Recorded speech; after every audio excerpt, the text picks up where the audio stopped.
Hey everybody, welcome back to another Summit Conversations video. Over the weekend, one of my favorite people to collaborate with, like a peer, business friend, just genuinely someone I adore working with, reached out with a bit of a scheduling conflict in that she had realized we were planning our virtual summits for the exact same dates. I would be lying if I said I didn't have a moment of like putting my head in my hands when I got that message, but here's what I wanted to talk about today. I see people absolutely spiral over this situation. Like when this happens, when they find out that someone else in the industry is hosting a summit around the same time as theirs, they just like question everything. They wonder if they should rearrange their entire timeline. They assume that the other person's summit will just somehow be better than theirs. And honestly, I think it just kind of like brings to the surface all of that buried self doubt that we kind of carry when we're working on something as big and as important as a summit. But the thing is, like, this just is not something to spiral over. It's not worth that. When you do that, you are giving this other person and their schedule way more power over you than they should have, right? More power over you, your life, your business, your happiness, the inevitability of your success. You will still be successful if someone else schedules something around the same time as yours. So I want to talk about what to do instead. What should we do instead of spiraling, right? So we're going to break it down with a couple options. First, if this happens early in the planning process, and then if it happens later on. So if it happens early in the planning process, you have a couple choices. Choice number one is to move your dates. And I think that's okay to do, right? If you're not tied to specific dates, if you haven't pitched your speakers yet, if shifting dates doesn't create this huge domino effect, it doesn't have to be a big deal.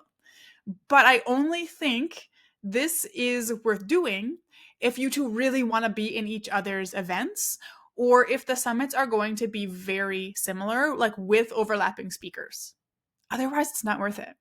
Choice number two is to leave your dates exactly where they are and just move forward confidently. Groundbreaking, I know.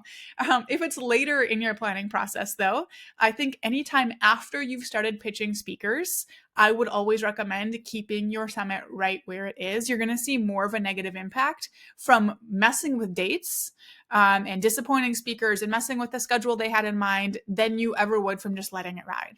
Okay. And actually, when I was planning our upcoming Membership Momentum Summit, I did reach out to a peer who also hosts summits for membership site owners. Like, I wanted to know when her events were happening so I could schedule mine between them rather than having them like back to back membership summits hitting the same audience.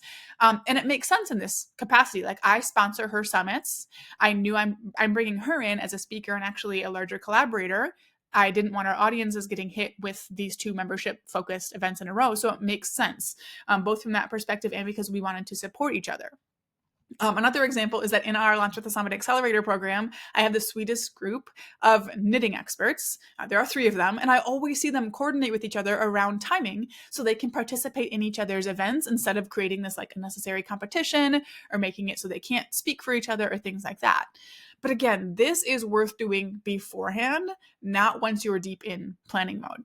So what if it is later in the process and you can't move your dates? Then what do you do? Let's break down what it looks like. So the first scenario is that you have different audiences and topics. There is going to be zero impact of you having your summits at the same time. Like, you're marketing to different segments about different things, and it's just a non-issue. Okay. Scenario number 2 is that you have the same summit audience, but different topics. And there could be some slight conflict there, right? But it's nothing worth losing sleep over. It's nothing worth changing your schedule over.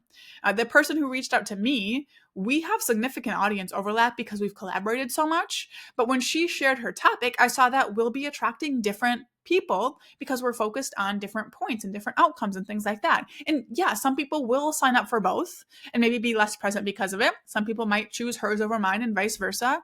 But it's not going to create the kind of impact that either of us are very likely to notice, right? Would I have preferred to have her as a speaker and be able to promote each other's events and things like that? Of course, but it's still going to work out just fine, right? I'm not going to lose sleep over it. So that's scenario number two. Number 3 is that you have the same audience and very similar topics. And this is the big one. Like, what if that membership summit host I mentioned was running her event at the same dates as mine? If I found out before pitching speakers, I would probably move if she didn't offer to first.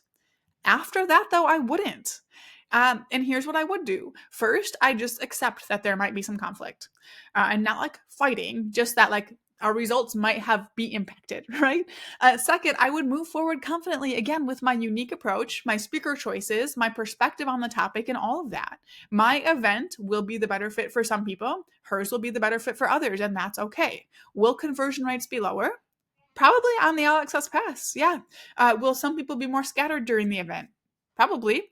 Will my event still be amazing and totally worth hosting and have people who are fully present with it?